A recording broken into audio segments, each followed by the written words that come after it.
TV KPM. Hausnya. Hari ni cuaca memang panas lain macam. Ini kalau dapat air oreh ni. Suruh. Nasib baik. Sebut-sebut je ada air oreh. Sebut-sebut je ada air oreh. Ini dia. Ini untuk saya seorang. Tak ada orang. Bismillahirrahmanirrahim. Akmal Nazri nanti. Berhenti. Cikgu. Kamu buat apa tu? Cikgu, saya tengah kehausan ni, cikgu. Saya nak minum air oreh ni, cikgu. Janganlah kacau saya. Dalam Akmal tak boleh minum air. Akmal lupa ya. Okey, lagi pun cuba Akmal tengok. Dekat label tu, air apa sebenarnya tu Akmal? Oren ke? Dia tulis HMBG 1000 ml ni, cikgu. Yang sebelah lagi Akmal. Yang belakang dia. Sampel apa tu Akmal? Cikgu, sampel air sungai? Air sungai. Air sungai ni tak boleh minum terus, Akmal. Sebab dia kotor. Hei, cikgu, kejap. Kenapa air sungai ni kotor sangat ni, cikgu? Kenapa?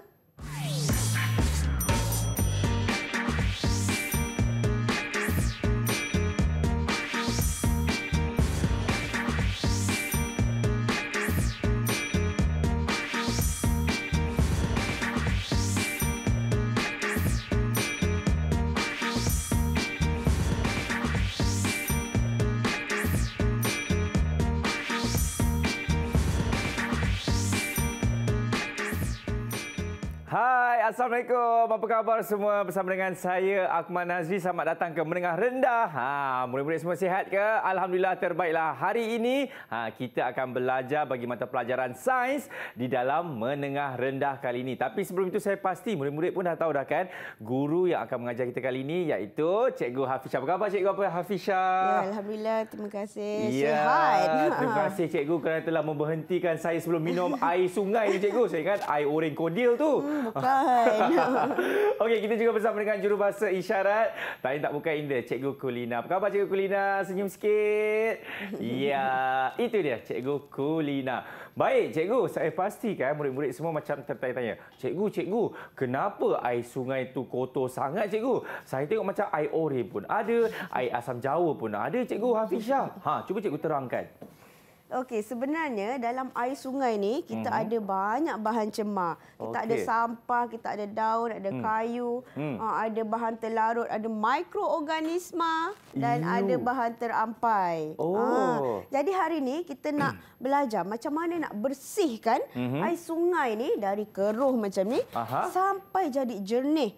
Ini macam air pipe yang dekat rumah Akmal. Betul ke ni, Cikgu? Iya. Boleh ke, Cikgu? Mestilah boleh. Boleh ke tak boleh? Jom kita mulakan kelas kita bersama dengan Cikgu Hafizah dalam mata pelajaran sains iaitu babnya pembersihan dan pembekalan air. Mari kita mulakan. Okey, jadi ini hari ini kita akan belajar tentang pembersihan dan pembekalan air, sains tingkatan 2. Okey, jadi air, Akmal. Ya. Air ni ialah satu sumber semula jadi. Betul. Apa dia contoh-contoh air yang Akmal tahu? Air mata kucing, air longan, air tembikar, air laici, Cikgu. Okey, itu air minuman. Okey. Jadi, sumber-sumber air mentah contohnya seperti air laut, air sungai, air mata air, air hujan. Ini adalah sumber air mentah paling banyak sekali daripada air hujan. Kemudian kita ada air tasik, kita ada air perigi. Okey. Jadi, hari ni kita nak tengok macam mana dari air yang keruh tu, Akmal nampak kan? Daripada warna keruh tu kita nak bersih dan rawat dia sampai jadi jernih. Okey, jadi macam yang cikgu cakap tadi, Akmal. Dalam sampel air ni kita ada sebelum dibersihkan, dia ada bau dia, ada rasa, ada warna yang kalau macam ni kurang menyenangkan. Bau dia, Cikgu ya. Bau pun kita rasa tak boleh nak minum kan. Itu kurang menyenangkan. Ya, kemudian ada mikroorganisma yang kita nak singkirkan. Kenapa kita nak singkirkan mikroorganisma ni, Akmal? Takut nanti bila kita minum nanti tak adalah sakit perut. Betul, pandai Akmal. Kemudian kita ada bahan terlarut dan bahan terampai. Okey, jadi semua ni kita nak bersih dan rawat dia untuk jadi air yang lebih jernih. Okey, jadi hari ni cikgu akan terangkan ada 4 kaedah untuk membersihkan air. Okey, jadi kaedah yang pertama. Iaitu? Kaedah pertama namanya pendidihan. Okey, di mana pendidihan ini kita akan dapat singkirkan mikroorganisma. Dan yang kedua, pengklorinan. Pendidihan dan pengklorinan sama, dua-dua boleh membunuh mikroorganisma. Okey. Kemudian cara yang ketiga, penurasan. Penurasan ni kita boleh asingkan atau pisahkan benda asing terampai. Contohnya daun ke ataupun bahan-bahan yang terampai lah. Okey, kemudian yang keempat ialah penyulingan. Penyulingan ni paling power sekali, Akmal. Iyalah, dia boleh singkirkan mikroorganisma, bahan terampai dan juga bahan terlarut. Semua dia boleh asingkan. Itu penyulingan. Jadi ada 4 kaedah tadi, Akmal. Macam mana nak ingat tu? Mungkin P. Sebab dia banyak P kat situ kan di awalnya. Okey, didih, klorin, turas, suling. Didih, klorin. Dia tak kuat sikit. Didih. Klorin kuat. Kemudian T turas. Okey, dan S sikit. Dia tak takut sikit. Okey. So kita lihat ni dalam makmal macam mana kita punya setting ni. Okey, jadi dalam makmal untuk pendidihan. Ini cikgu ada penunu bansen. Ini yang ramai murid suka main tu, cikgu. Waktu dekat makmal sains kan. Jadi penunu bansen ni guna dia untuk mendidihkan air. Macam mana kita nak tahu dia dah mendidih, Akmal? Kita gunakanlah tu, cikgu, yang suhu tu. Kita letak dalam dia kan. Ya, boleh guna termometer, tapi bila dia mendidih akan adanya gelembung udara yang terhasil dari bahagian bawah naik ke atas. Itu maksudnya dah mendidih. Ataupun kalau macam Akmal kata tadi, guna termometer mesti 100 darjah Celsius. Betul. Kemudian yang kedua ialah pengklorinan. Pengklorinan ni kita cuma masukkan klorin di dalam air kolam. Okey. Kemudian yang ketiga, boleh cikgu ke sana? Boleh, cikgu, silakan. Yang ketiga ialah yang ni apa namanya, cikgu? Penurasan. Okey, penurasan. Penurasan kita ada. Ini nama dia silinder penyukat. Kemudian kita ada corong turas. Okey, kita ada. Okey, so ini ialah setting untuk penurasan. Okey. So kalau air tu sikit, bolehlah kita guna ni kan, Akmal kan? Macam mana penurasan tu dilakukan macam ni ya. Tengok ni murid-murid. Berikan tumpuan yang sepenuhnya. Nampak kita letak air sikit demi sedikit. Mesti gunakan macam tu Jadi penurasan ni dia memang makan masa. Dia setitik-setitik kan. Ni yang batu-batu ni, cikgu. Penurasan ni kalau dalam makmal sampel airnya sedikit, bolehlah kita guna kertas turas. Tapi kalau sampel yang banyak, contoh 1 liter. Macam mana kita gunakan ini? Ini model penurasan juga, tapi kita gunakan penapis semula jadi. Iaitu kita ada lapisan pasir, kita ada lapisan batu. Okey, pasir yang paling halus di bahagian bawah. Betul. Kemudian kita ada saiz-saiz batu yang berbeza. Betul lah, ya, cikgu. Batu besar, batu sederhana, batu kecil. Ini yang macam orang kata RO cikgu. Ya, inilah dia model dia. Ini model kecil. Apa? Osmosis. Itu yang lain tu, Ahmad. Okey. Macam inilah konsep dia. Ya. Okey. Itulah penurasan. Barulah saya tahu, cikgu. Kejap. Yang ini apa pula, cikgu? Yang ada termometer, yang ada ini saya tak tahu apa pula nama dia, cikgu. Ini yang keempat, kaedah yang keempat ya, penyulingan. So kita tengok dulu apa yang ada. Ini ialah kelalang dasar bulat, di mana di dalamnya ada serpihan porselin. Kemudian kita ada penunu Bunsen. Ni tungku kaki 3 macam biasalah. Yang panjang ni apa tu, cikgu? Nama dia kondenser Liebig. Kondenser Liebig ni dia special sebab dia ada 2 salur. Salur air masuk dan salur air keluar. Fungsi dia untuk sejukkan wap air yang terhasil lah. Seterusnya menghasilkan hasil sulingan. Itu orang panggil air suling. Yes, inilah dia. Penyulingan menghasilkan air suling. Air suling juga dikenali sebagai air tulen. Sebab dia air sahaja, tak ada bahan lain. Kita kat sini kan tak boleh nak buat eksperimen ni kan, nak tunjukkan. Jadi kita nak buat apa ni, cikgu? Tunjukkan cikgu apa? ada satu video untuk tunjukkan kepada Akmal macam mana proses penyulingan ini dijalankan. Kalau nak tengok, jom kita tengok video ini. Baiklah pelajar, ini adalah setting untuk penyulingan, proses penyulingan. Kita ada penunu Bunsen yang digunakan untuk mendidihkan air. Okey, kemudian kita ada kelalang dasar bulat yang berisi sampel air. Dalam kelalang dasar bulat, kita nampak ada serpihan porselin untuk mengelakkan pembuakan. Kemudian air, cecair akan bertukar menjadi uap air. Macam mana kita nak tahu dia dah mendidih? Kita boleh confirm dengan bacaan termometer di sini. Kemudian uap air tadi akan masuk ke dalam kondenser libik. Okey, pada kondenser libik kita ada dua salur, iaitu salur air masuk dan salur air keluar. Okey, air masuk daripada pipe dan kita ada air keluar. Okey, di mana aliran air ini digunakan untuk menyejukkan uap yang terhasil. Uap yang terhasil akan bertukar menjadi titisan air.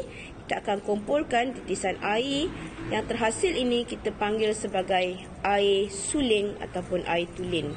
Okay, di sini juga kita dapat lihat perbezaan antara warna sampel air kolam dan juga sampel air suling yang dihasilkan. Air suling akan kelihatan lebih jernih. Okay, jernih, manakala tadi air kolam itu ialah keruh.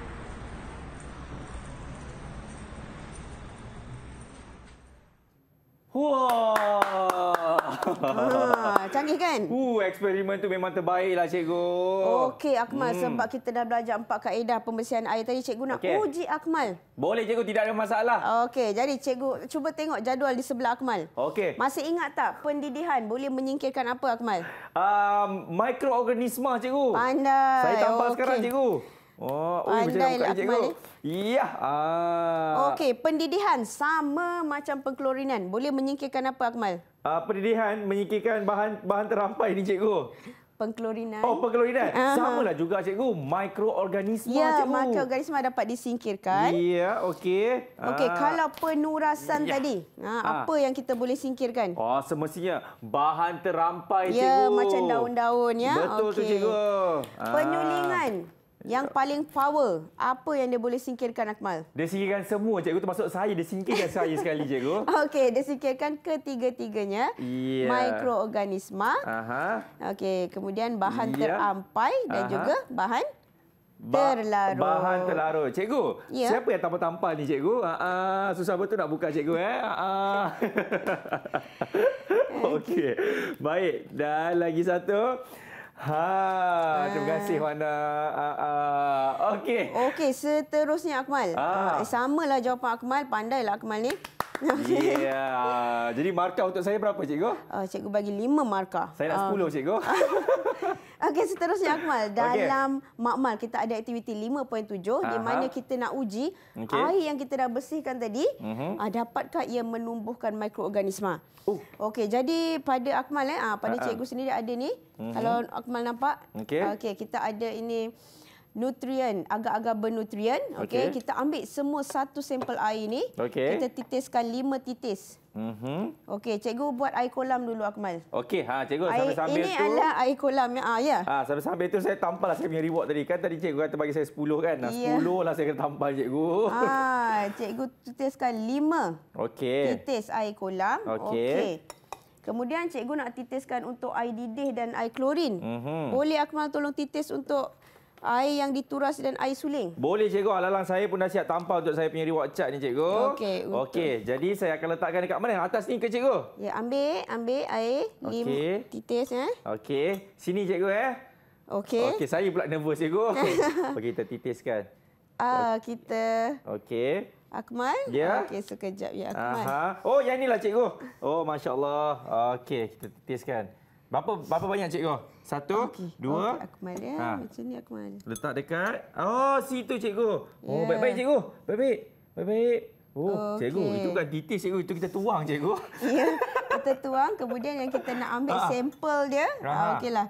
Kita boleh ambil sampel sini mudah sikit Akmal. Okey. Ambil bukakan. Okey. Ya, ni air turasan kan? Betul. Tolong bukakan agak-agak. Okey. 5 titis. 1, 2, 3, 4, 5. Okey. Kemudian boleh tak Akmal tolong buat untuk air? Ni pula. Boleh cikgu. Air suling ya. Wah. Okey, Akmal buat yang ni. Cikgu nak buat yang sana tu. Boleh, cikgu.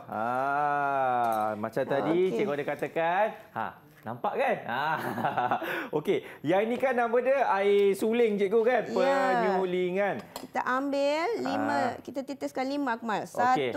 1. 2, Saya ambil 3, dulu, cikgu. 4, 5.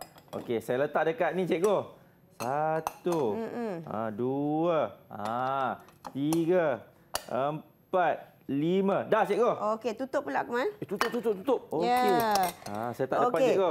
Jadi, sampel-sampel air tadi yang kita dah letak pada agak-agak nutrien, semuanya kita kena simpan di dalam almari gelap.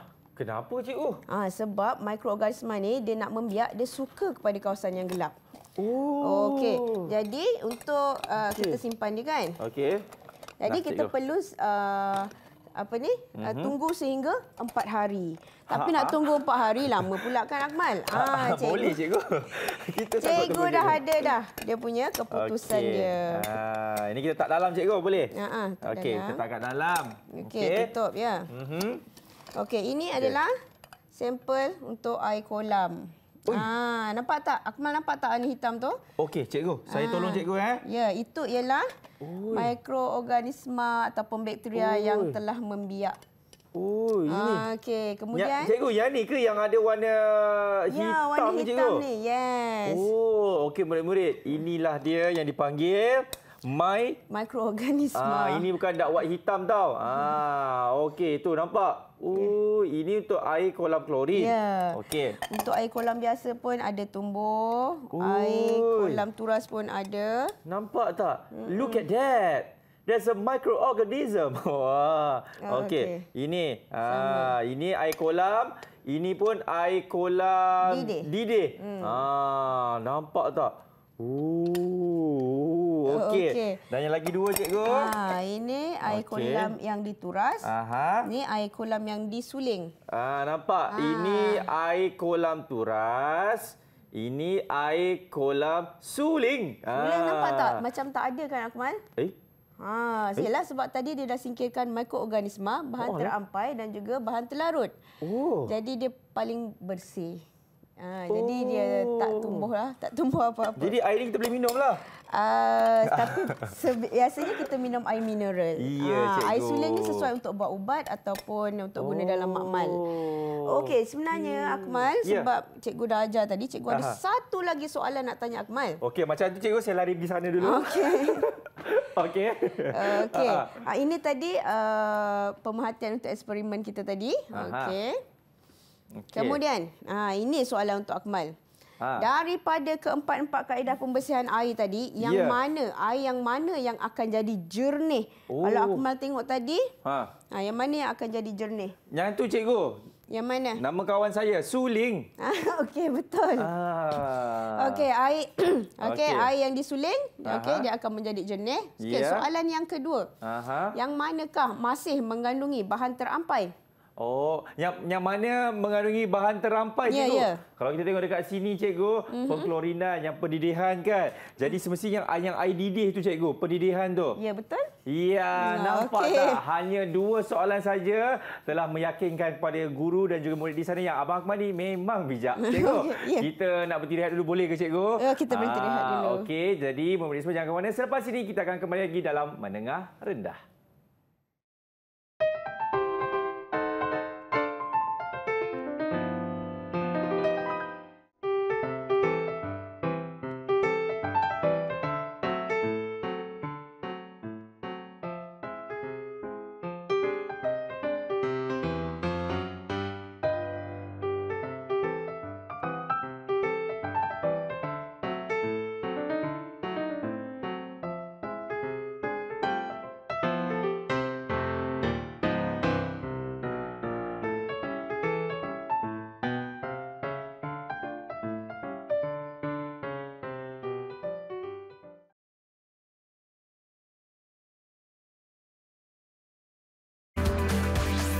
Didik TV KPM.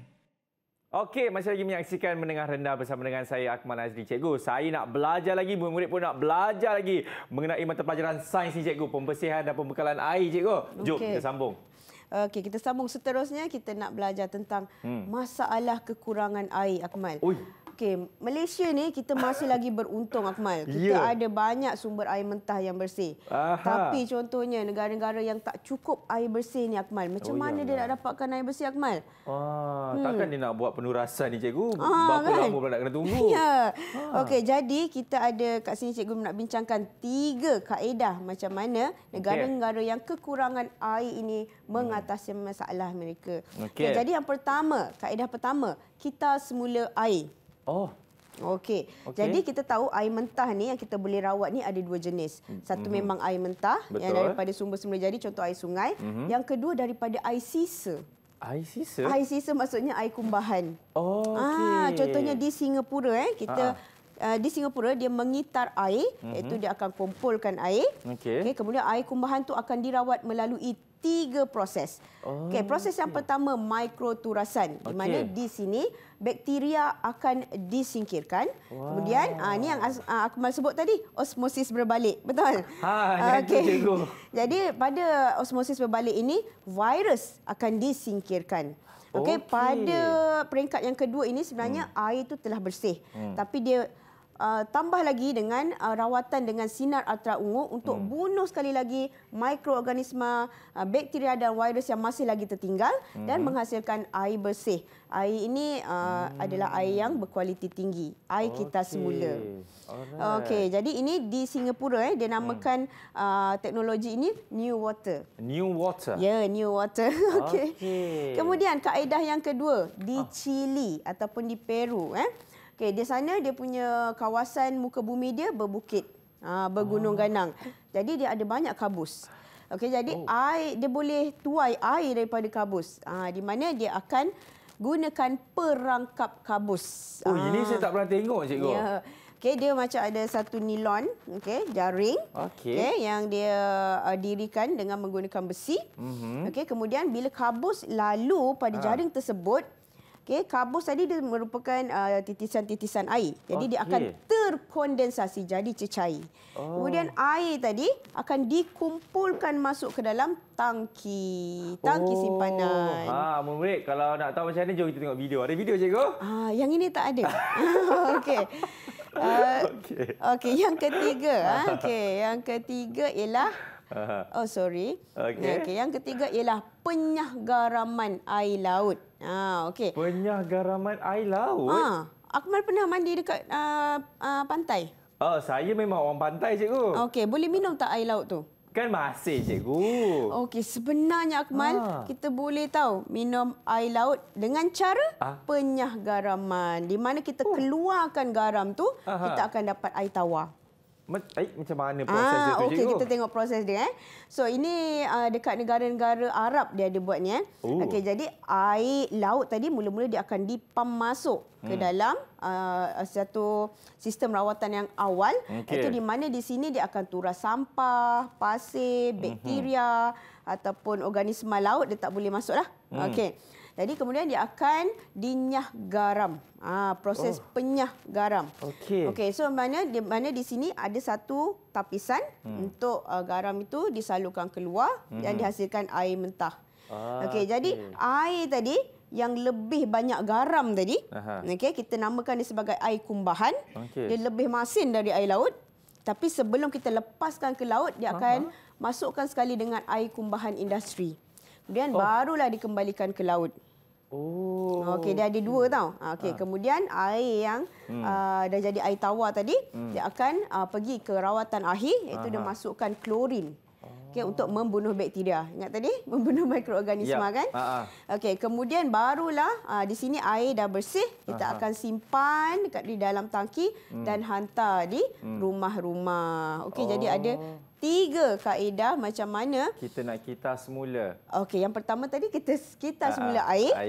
Okey, kemudian kita perangkap air daripada kabus.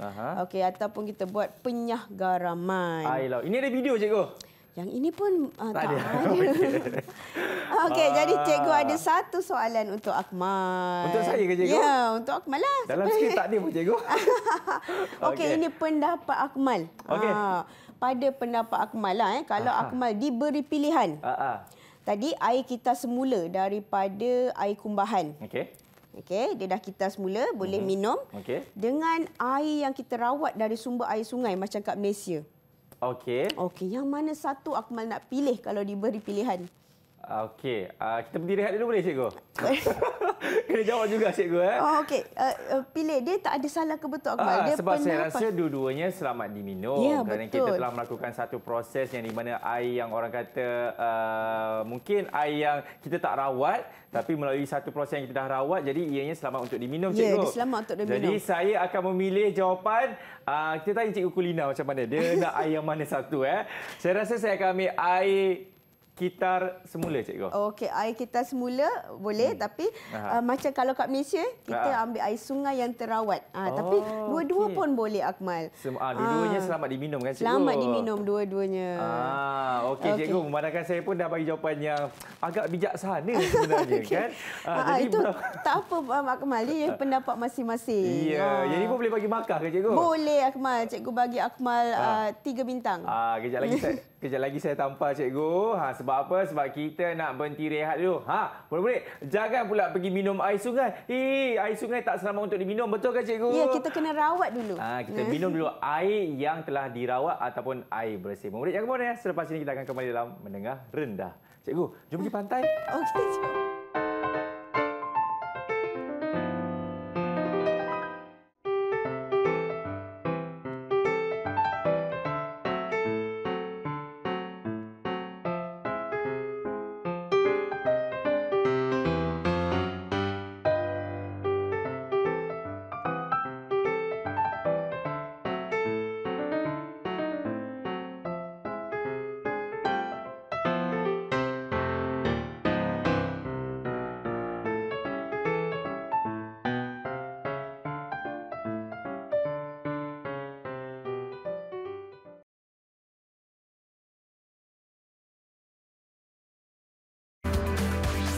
Didik TV KPM.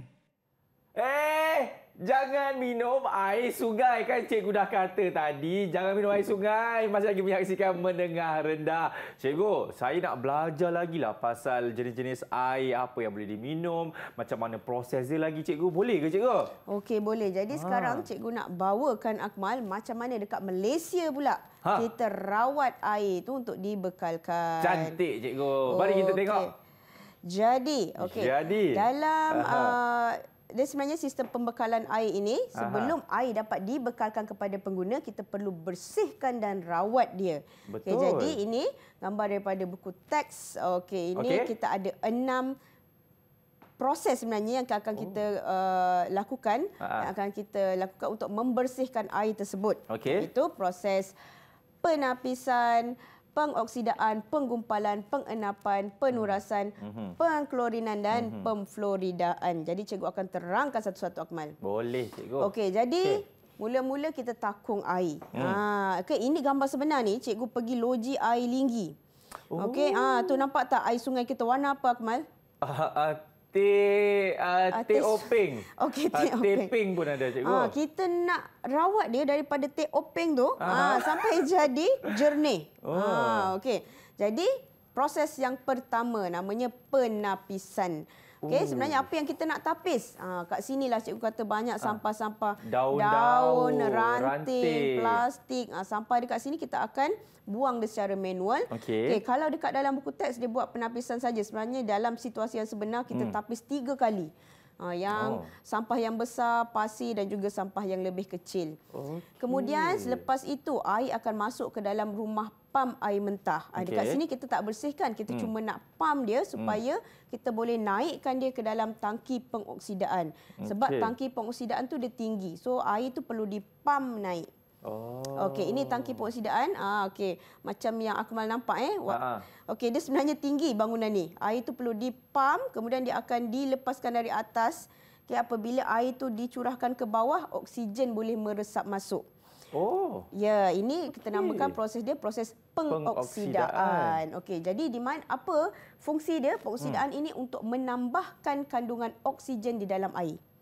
Okey, masa ini air masih lagi keruh. Okey, kemudian dia sebenarnya bergantung kepada loji air. Kita tengok macam mana keadaan air. Jadi macam di loji linggi ini dia masukkan juga alum pada pengoksidaan ini. Okey. Kemudian seterusnya proses yang ketiga, proses penggumpalan. Okey, sama macam dalam buku teks. Dalam tangki penggumpalan ini kita akan masukkan dua jenis bahan kimia iaitu alum dan juga kapur mati ataupun kalsium hidroksida. Apa fungsi alum ni? Alum ini akan menggumpalkan zarah-zarah lumpur supaya dia terenap. Jadi air tadi daripada kotor tu dia akan enapkan. Dia akan enapkan zarah-zarah lumpur tadi. Okey, kemudian kita juga ada masukkan kapur mati atau kalsium hidroksida untuk merawat pH air. Okey. Okey, ni kita boleh nampaklah pada tangki penggumpalan ni kita nampak di kawasan atas tu dia macam ada skam yang terbentuk. Betul. Okey, kemudian kita akan teruskan lagi masuk ke tangki yang keempat iaitu melakukan proses pengenapan. Dah gumpal tadi, kita enap pula. Okey, kita enap tadi zarah-zarah lumpur akan mendak ke bawah. Okey, di sini kita boleh lihat dengan jelas perubahan warna air daripada keruh dia akan jadi lebih jernih. Okey, so di loji linggi ni ada 3 tangki pengenapan. Okey, seterusnya dia akan masuk, air akan mengalir masuk ke dalam tangki penurasan. Dekat sini kita akan turas macam tadi juga ada lapisan kan. Okey, so dekat sini kita gunakan 3 lapisan pasir. Sebab jadi air tadi akan menjadi lebih bersih. Tinggi pasir yang kita gunakan untuk menuras ni ialah lebih kurang 1.3 meter. 1.3 meter? Ya, untuk pastikan betul-betul air itu bersih. Okey, kemudian di dalam tangki pengklorinan dan pemfluoridaan ini kita masukkan sebatian klorin dalam bentuk cecair dan juga fluorida dalam bentuk cecair untuk klorin tadi untuk membunuh bakteria lah atau mikroorganisma. Okey, untuk sebatian fluorida untuk mengelakkan perebutan gigi. Kemudian air tadi akan masuk ke dalam tangki air terawat. Okey, kalau macam dalam gambar ni, okey, kapasiti dia ialah 1 million gallon. Okey, sebab dia akan lepaskan air yang bersih ke tangki-tangki seterusnya. Okey, kemudian air tadi masuk lagi ke dalam rumah pam untuk kita salurkan keluar ke tangki simpanan. Pernah nampak kan ni kalau dekat taman-taman? Tinggi kan? Dari sini barulah dia akan mengalir masuk ke dalam di tangki simpanan di rumah. Okey, Akmal cikgu kan ada pergi sendiri loji linggi. Jadi Akmal nak tengok tak macam mana air dekat sana dirawat? Bukan saya saja yang nak tengok, ramai yang nak tengok ni. Jadi tengok apa lagi cikgu? Jom kita tengok. Jom kita tengok. Mari. Bagaimana air di rumah anda sampai? Okay, jadi hari ini cikgu ada di loji pembersihan air Sungai Linggi untuk melihat bagaimana air yang sampai di paip rumah anda dirawat. Jom. Okey, kita di stesen yang pertama iaitu muka sauk di mana air daripada sungai akan masuk ke sini. Okay, di mana di sini sampah-sampah akan dikutip secara manual iaitu sampah seperti botol plastik, kayu, daun. Okay, jadi di sini kita akan kutip secara manual untuk dapatkan air bersih untuk dirawat. Jadi ingat murid-murid di rumah, jangan buang sampah di longkang ke sebab semua sampah kamu akan sampai ke sini. Dari muka sauk, air akan masuk ke grid chamber untuk memerangkap pasir. Dari grid chamber, air akan masuk ke penyaringan dinamik untuk memerangkap sampah yang lebih kecil. Kemudian, dari penyaringan dinamik, air akan masuk ke rumah pam air mentah untuk disalurkan ke aerator. Inilah keadaan di dalam rumah pam air mentah.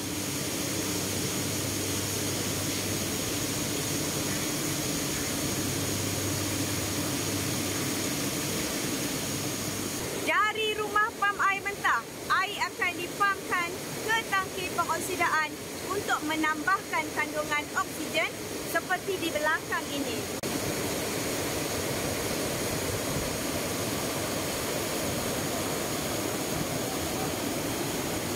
Di tangki pengoksidaan, alum juga akan dimasukkan untuk merawat air. Kemudian, air akan masuk ke tangki flock.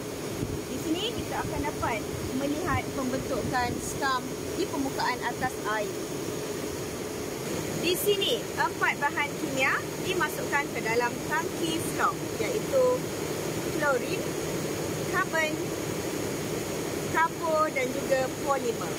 Dari tangki flok, air akan mengalir masuk ke dalam tangki pemendapan. Kita ada 3 di sini, 3 tangki pemendapan. Yang pertama, kedua dan ketiga. Di sini, bahan-bahan terampai akan mula mendap dan air bersih akan berada di atas. Di sini kita dapat melihat perubahan kekeruhan air, di mana apabila masuk air keruh dan apabila telah memasuki tangki pemendapan, air akan menjadi lebih jernih. Dari 3 tangki pengenapan tadi, air akan mengalir masuk ke sini. Di sini, kalsium karbonat akan dicampurkan untuk menstabilkan pH. Dari tangki pemendapan, air akan mengalir masuk ke dalam tangki penurasan. Di dalam tangki penurasan ini, kita ada pasir yang akan menuras air menjadi air yang lebih bersih. Okay. Ketinggian pasir yang digunakan lebih kurang 1.3 meter menggunakan 3 jenis pasir. Air yang dihasilkan akan menjadi lebih bersih dan akan dialirkan masuk ke dalam tangki air terawat. Wah, cikgu, terima kasih banyak-banyak cikgu. Nampak tak pengorbanan seorang cikgu? Usaha di atas jasa cikgu tu sanggup pergi ke orang kata linggi tu cikgu. Loji penapisan Loji penapisan linggi untuk memberitahu kepada anda untuk menunjukkan lebih dekat lagi bagaimana proses dia. Cikgu, terima kasih banyak-banyak cikgu. Ya Allah. Sebab Akmal, bukan semua orang boleh masuk tau Akmal. Ya. Kena buat surat dulu baru boleh masuk. Jadi cikgu buat video supaya semua pelajar kita sampai di sana. Saya akan undi cikgu jadi guru besar. Okey. Okey, jadi belajar pun dah, tengok video pun dah. Betul. Jadi cikgu ada soalan untuk Akmal. Okey, jadi soalannya, tadi cikgu nampak macam Akmal ada ambil nota tadi. Betul cikgu. Ada 6 tangki kan tadi untuk membersihkan air tadi. Ya. Jadi cikgu ada soalan kat sini. Tangki yang mana? Okey, apakah nombor pilihan Akmal? Saya nak tangki nombor 1. Okey. Soalan yang pertama. Tangki yang manakah menyingkirkan bau dan rasa yang kurang menyenangkan? Tangki yang mana? Ini yang ada oksigen juga tu kan cikgu? Ya, betul. Kalau ada oksigen, dia punya kata kunci dia semesti tangki pengoksidaan cikgu. Ya Allah, pandai. Ya, cikgu. Okey. Jadi soalan seterusnya, kita ada 7 ni Akmal, banyak ni. Saya nak nombor 1. Nombor 2. Nombor 2. Ya. Okey, soalan yang kedua. Apakah 2 bahan yang ditambah ke dalam tangki penggumpalan? Ada 2 tadi bahan kimia. Itu cikgu. Alah, 1 alum, betul. Alum. Lagi 1 tu. Yang untuk pH tu. Kapur mati. Kapur mati ataupun kalsium hidroksida. Betul, Akmal. Terima kasih cikgu. Cikgu, saya kalau boleh nak jawab semua cikgu, tapi bukan apa, tak naklah orang kata riak sangat cikgu kan. Jadi markah berapa yang cikgu nak bagi kepada saya cikgu? Okey, cikgu boleh bagi 4. 4 cikgu. Setiap satu ni 2 boleh? Saya akan letakkan 40 cikgu. Okey. Baik, jadi saya pernah dapat 40 bintang. Okey, kita nak berhenti rehat dulu murid-murid. Ini merupakan satu perjalanan yang cukup seronok, tapi nak tahu apa lagi yang cikgu akan kongsikan? Semuanya selepas ini. Anda semua jangan ke mana-mana.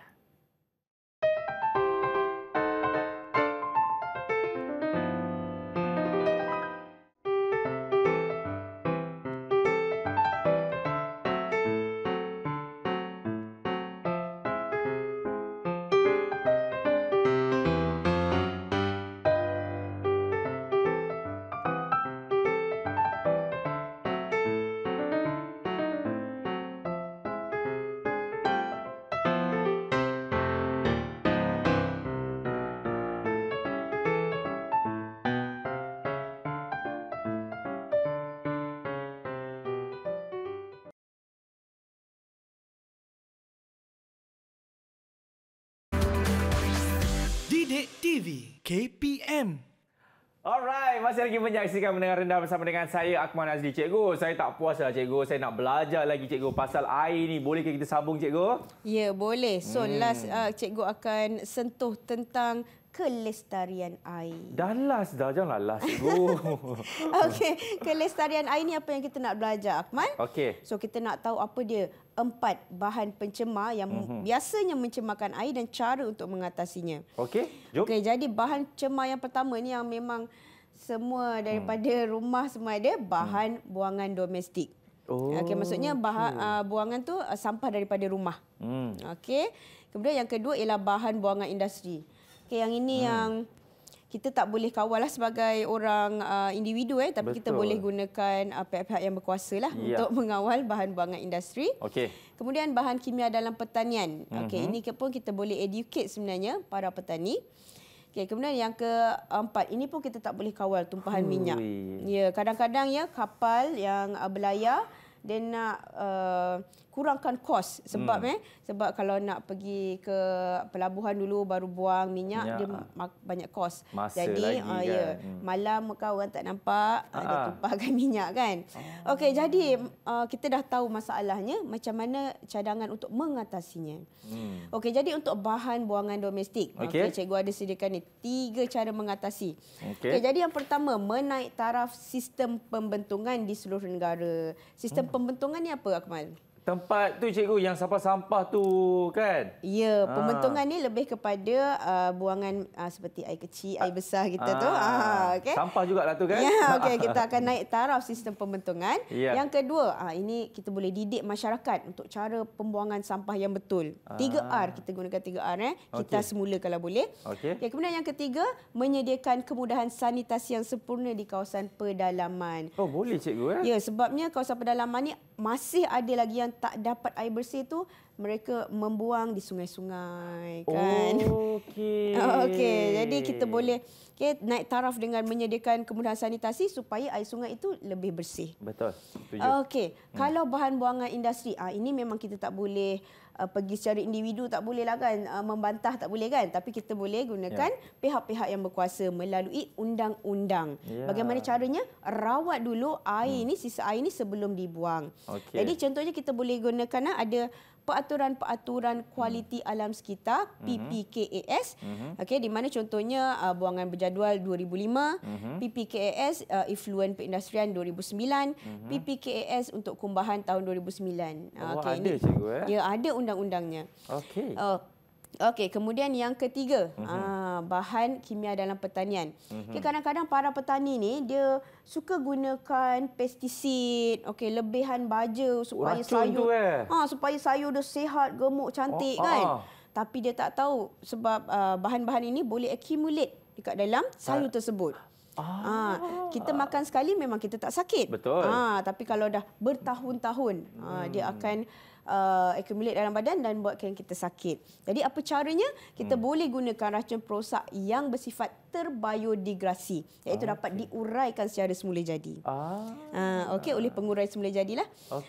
Okey, kemudian tumpahan minyak. Tumpahan minyak ni pun kita tak boleh sebagai orang individu pula nak teropong siapa kapal Siap yang malam kan? Kan malam pula kan.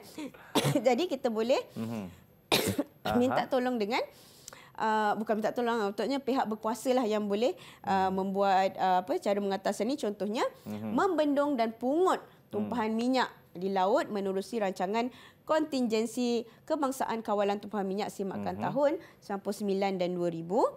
Okey, dan juga meningkatkan pengawasan melalui udara dengan kerjasama unit udara polis. Okey, sebab kita secara individu tak dapatlah untuk mengawal tumpahan minyak ni. Okey, jadi ni cikgu nak kongsikan sedikit. Ini cerita yang betul ni, keracunan raksa di Teluk Minamata, Jepun. Okey, cuba kalau Akmal nampak nampak boleh cacat budak tu kerana dia terdedah dengan raksa. Raksa ini merkuri. Dia ada satu syarikat di Jepun ini. Dia keluarkan, dia lepaskan bahan buangan merkuri ni ke dalam laut. Okey, dan penduduk di Teluk Minamata ni pula kebanyakannya nelayan. Jadi bila dia tangkap ikan bawa balik rumah, sebulan, 2 bulan, 3 bulan dah nampak ada banyak penyakit yang sama. Okey, jadinya sebenarnya sampai sekarang ada lagi kesan keracunan raksa di Teluk Minamata ni, dan masih lagi rakyat di sana masih lagi protes dan perkara ini, cikgu? Perkara ini dia memang dah stop, tapi dia masih lagi keluar terpaksa maksudnya rakyat di sana masih lagi ada yang terkesan dengan keracunan raksa ini sampai sekarang. Padahal ini pada tahun 1960-an. Maksudnya dah lama, dah sebab 60 tahun dah, cikgu. Ya, apabila raksa tu masuk ke dalam badan, dia boleh accumulate dan dia akan dipaskan ke generasi seterusnya. Ya, sebab tu kita kena jaga kita punya air kita jangan sampai tercemar. Jangan sampai. Ingat tu murid-murid saya rasa ni bukan satu perkara yang cukup kita kena pandang serius. Kenapa air ini kita kena perlu jaga. Kalau tak betul. Nanti contohnya macam baru saya cikgu sebutkan tadi. Ya. Okey Akmal. Ya. Nampak macam dah faham tu. Faham dan juga sedih sikit dengan perkara tadi tu, cikgu. Okey, jadi cikgu ada soalan untuk mengurangkan kesedihan Akmal. Alright, okey. Okey, soalan yang pertama Akmal. Apakah masalah pencemaran air yang dihadapi di kawasan pantai atau laut? Okey, cikgu. Saya sambungkan cikgu.